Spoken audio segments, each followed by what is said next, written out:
So I think like the bigger question, because you have like these high standards for your man, right? What are you prepared to offer him? Well, myself. But like, well, what do you think that you, okay. Man, I've seen that clip like a few times. I didn't think that I would laugh again. For some reason, silence, it just tickles me. And then the woman like who's asked the question, who's like gets that meaningless answer, is like flabbergasted. Well, I mean, like, okay. I guarantee for this woman here, it's the first time in her life that she's ever thought about it. Like, what would I have to offer a man? And that's why she's completely speechless. She doesn't know what to say. It's like the question broke her brain. You know, she's like, yeah, like I have high standards for men. He has to be this. He has to do this. So you ask her, so what are you willing to offer him in return? And it's like an error message in her brain. She doesn't understand. It doesn't compute. She's like, I'm a woman. I'm perfect. What is the question? What do you mean? I'm laughing, but in truth, the psychology behind it is actually pretty dark. This is what it reveals, is that for women, they believe themselves to be up here as a just default, like de facto, like I'm a woman, I'm amazing. But, you know, for a man, he has to, you know, earn his way up to being her equal, to be worthy of her. He has to be this, he has to do this, he has to perform in this way. And only then is, you know, he worthy of being in the same, you know, sentence as a woman. It's pretty dark, and the more I'm going to explain here, the worse it's going to seem. In this video, I'm going to explain relationships in a way that you've probably never heard before, but once you understand it, you're going to see why she had complete silence of being asked that question. And first of all, don't think for a moment that this woman is rare or some kind of exception. That silence that you saw, her being speechless, that's what most women are going to respond with. I encourage you to go and try this out. Ask the women in your life. First, ask them, what does a man need to be, or what does a man need to do in order to be your partner, to be worthy of you? And then, you know, sit patiently while you listen to a very long list. Oh, he needs to be like this. He needs to be like this. He needs to have achieved this. He needs to be doing this. And, you know, if he fulfills all those criteria, then yeah, now I'll be with him, you know? And then, just like the interviewer asked this woman, ask her in all sincerity what she's going to offer a man in return. Be prepared for the same speechless response, as women will not know what to say. That silence is actually deeply revealing of just how much sexism exists in our culture towards men. And perhaps worse than that, worse than the existence of that sexism, is just how unconscious women are of their own sexism. What do I mean by that? Okay.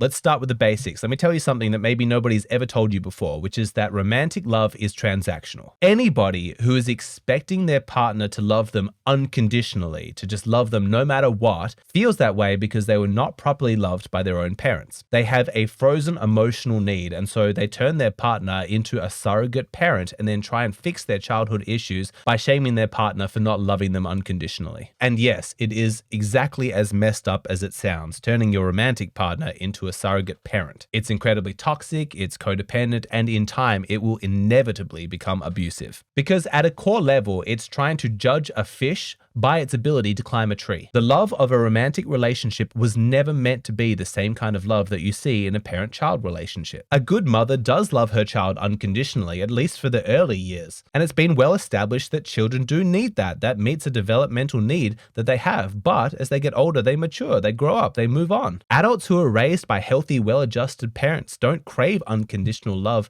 in their romantic relationships because they understand that was a need they had when they were a toddler. They don't need that as an adult. They understand that romantic love is different in substance because romantic love is transactional in its nature. It has to be because romantic love is voluntary. Nobody's forcing you to become someone's boyfriend or girlfriend, and it doesn't make sense to voluntarily spend your life with somebody unless you are selfishly receiving a benefit. Men and women in romantic relationships trade with each other. I'll bring this to the relationship if you bring that to the relationship. I need you to bring a little bit more of that, but if you do, I'm prepared to bring a little bit more of this. And if we both think that we're getting a good deal, then we'll go ahead with the relationship and it will serve both of our interests. Modern women like this one have a 50% understanding of that. She understands on her end that it makes no sense for her to be in a relationship with a man unless he's bringing some tangible improvements to her life. In order for her to commit, she needs to know that it's selfishly going going to be in her best interest to be with him. That part she understands. She's got that 50%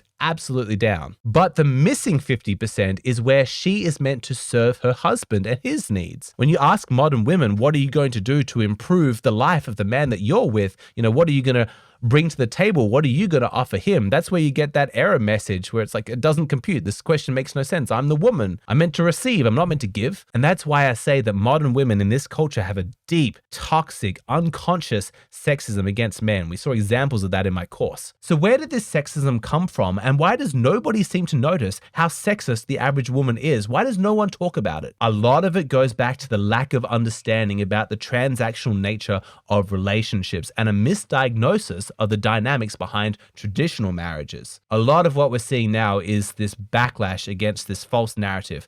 So let me unpack this. Radical feminists railed against the traditional marriage structure. They called it exploitative and controlling. You think of like a typical 1950s, husband and housewife. Now, there is a legitimate argument to be made that when gender roles are too strictly enforced by a culture, it is unnecessarily restrictive on personal liberty. But my God, the overcorrection in the modern era is insane. And frankly, the demonization of the men of the past is disgusting. The painting of all married men in the past as these toxic, controlling, abusive patriarchs who exploited their wives is fucked up. That is a deeply sexist narrative. And it's just plain wrong. Let's look at traditional marriages through the lens of a transactional relationship and see how it stacks up. Okay, what are your expectations of a traditional man? Provide the money. Don't hit her. Don't cheat on her.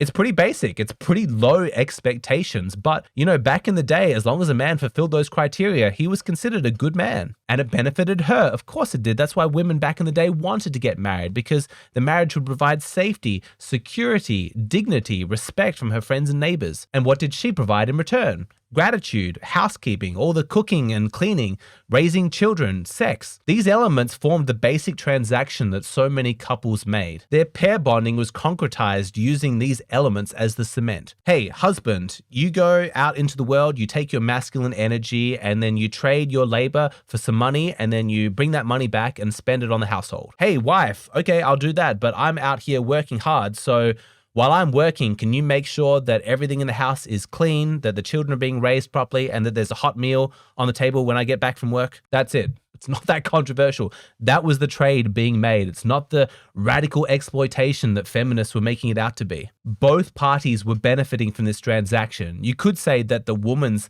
life was pretty boring, being stuck at home and doing all of that housework. But the man's life going to some factory or office job, it's pretty boring too. This is not a story of exploitation. Both genders suffered under their roles, but they're working together. They're creating this partnership in order to benefit each other and themselves. But somehow this awful sexist narrative that marriage was inherently exploitative and, men were controlling women through the institution of marriage, that's what went mainstream. That's what people believed. My guess is that there were probably enough examples of genuinely horrible men who treated their wives like property and were like abusive to them, that there was enough ammunition for feminists to point to those examples and then paint the whole concept of traditional monogamy and commitment as though it reflected those fringe cases. And maybe it wasn't fringe. Maybe it was 10, 20, 30%. I don't know. But whatever the number, if you ask modern women coming up in the culture today what their opinion of those traditional marriages were, they'll all tell you the same thing. That was back when women were treated like slaves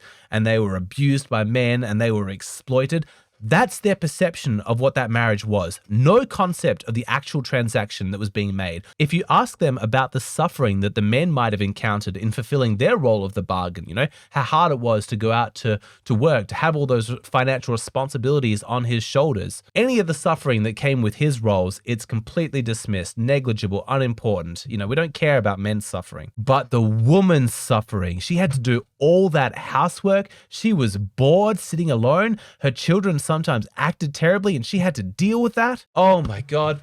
Protect them, protect the precious women. And conveniently, we'll also completely ignore all of the benefits that marriage brought to a woman's life. It even got to the point where you had radical feminists claiming that motherhood was a form of exploitation of men, a way to keep women enslaved and in bondage. Motherhood is exploitation of women. Think about that. Think about how twisted and far from reality you have to go before you can say something like that with a straight face. And so for modern women who sincerely believe this stuff, you can see why they can't just settle for the old transaction. You do your masculine part, I'll do my feminine part. Because to them, that seems like exploitation. That seems like slavery. It's sexist. It's exploitation. I'm a modern woman. I need more. So specifically, what do modern women want? You ask them, what are you expecting? Well, I'll tell you one thing, they're still expecting to be financially taken care of. Despite all the claims of gender equality, if you ask a woman how she wants her husband to spend his time, she's going to talk about his job,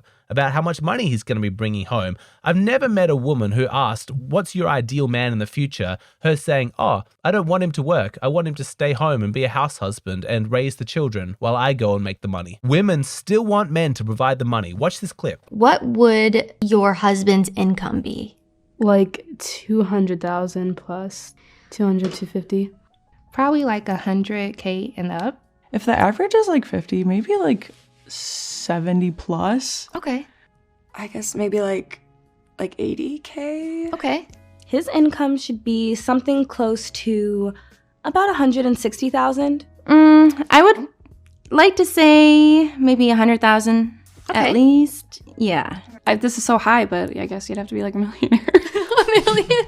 So they all give different answers. Some of those women, the entitlement and hypergamy is just off the charts.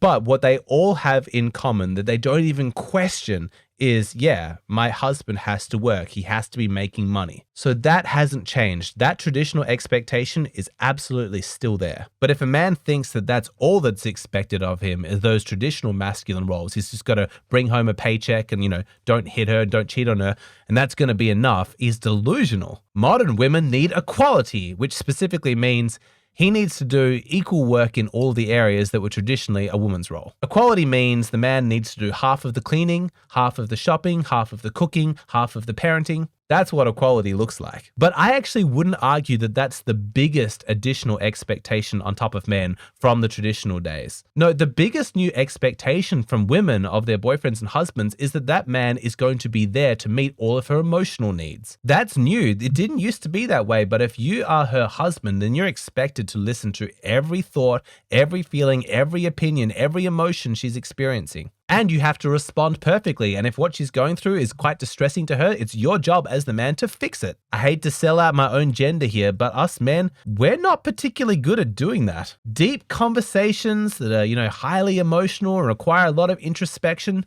yeah, that's not our strong point. But still, that is now part of the minimum expectations for a man. So if you think that you can just be nice to her and hand her some middle class, paycheck each week, and then you've done your duty, you're kidding. The expectations and requirements for men has risen so much. It's still all the money that you need to provide, but now it's also half of all the domestic chores and meeting almost all of her emotional needs too. It's a lot, and it especially stings that we exist in a culture that paints men as though they're these awful sexist leeches, when men are doing so much more now than they ever did in the past. You've never had anything like the culture as it exists now. There's never been a time in history where men have done more to serve women's needs. And yet at the same time, it seems like there's never been a greater level of vitriol towards men. It's one of the reasons why at some point you just start tuning out all the complaints about men, because you think, look, there's no acknowledgement of the progress that's already been made. So it just seems like, there's no winning. The desire for men to do more and more and more, it just seems insatiable. And this is why you have so many men who just look at modern marriages and relationships and say, it's not worth it. This transaction sucks. I'm getting a bad deal. The requirements for men has risen so much, and at the same time, the expectations for women have sunk. There is less expectation on women to solely do the housework, the cooking, the cleaning, the shopping, the parenting. And if you even remotely suggest that it might be a wife's duty to attend to her husband's sexual needs, God help you. So for everything that men are offering women, what exactly are they getting in return? Let's watch the video again. It's so funny. So I think the bigger question, because you have these high standards for your man, right? Mm-hmm. What are you prepared to offer him? Well, myself. But what do you think that okay. Why does this make me laugh so much? Men, are you paying attention? Her silence speaks volumes. So here is my advice. If you are dating someone and you are considering making them your wife, be explicit about what you're trading with each other. Romantic relationships are transactional, and so lay out the terms of the deal as clearly as you can. Have the conversations, talk about it. This is what I am offering, and this is what I would like in return. The true love is unconditional myth is total bullshit. It's just used by women who want to manipulate men into getting stuff we're not having to give anything back. Getting married is a huge deal, and I want you to get a good deal, so lay out the terms. Do not settle for vague answers. Have her actually lay it out. Okay, if we team up, if we do this thing, if we create a marriage, we partner up like this, I'm going to be contributing this. I'm going to be contributing my respect, my companionship, my fidelity, this much of the housework, this much of the parenting. I don't know the exact details about what you want out of your marriage and what your vision is for your life going into the future, so that's not for me to actually dictate the terms of your deal. I'm just saying, make a deal, talk about it, find out exactly what you're signing up for. If you don't, you might accidentally wife up a girl who has this unconscious belief that it's her role as a woman to get served by you, whereas she should do nothing in return. Too many men are underestimating the value of what they're bringing into a relationship. You're giving up your freedom. You're giving up a huge amount of money. You're giving up, like, there's an opportunity cost, all these other options that you could have pursued, but you didn't because you chose her. That's a big deal. You're giving up a lot. Please make sure that you're not giving it up for nothing. Make sure you're getting something good in return. Do not make the trade unless you perceive that you are receiving something of equal or greater value. Now, this dynamic can get a lot more complicated when you have women in the workforce, because it's like, right, well, I'm the man, I'm providing the money, but she also has a job and she's providing money. And so how does this upset the balance of gender roles and what you're trading with each other? I answer that question in the full version of this video. I actually go into a lot of detail. It's a nuanced topic. If you want to see how that disrupts the balance of a relationship, if you want the answer to that question, come over to Patreon. You can see the full version of this video. What you're seeing here on YouTube, this is just the shortened, abridged version. Come over to Patreon for the extended version.